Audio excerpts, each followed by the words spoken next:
આપણા જીવનની ત્રણ અવસ્થા છે, બાળપણ, યુવાની અને ગઢપણ.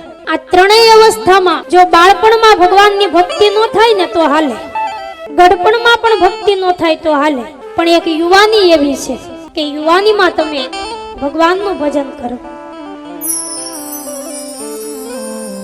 યુવાની ભગવાનને સમર્પિત કરી દો.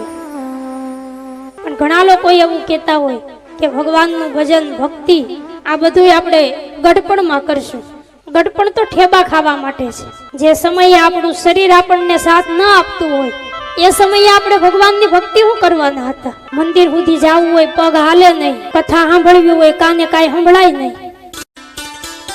આ સમયે શું ભક્તિ થાય? એટલે ભક્તિની શરૂઆત તો આમ તો નાનપણથી જ કરી દેવી જોઈએ.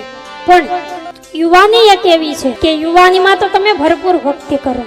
વૃદ્ધાવસ્થાએ તો બગડેલું ફળ છે, એટલે ભગવાનને બગડેલું ફળ નહીં પણ યૌવન સભર તાજું ફળ છે ને એ ભગવાનને તમે ધરાવો. ભગવાનને માટે જીવન સમર્પિત કરવું હોય તો તમે યુવાનીનું તાજું ફળ છે એ સમર્પિત કરો.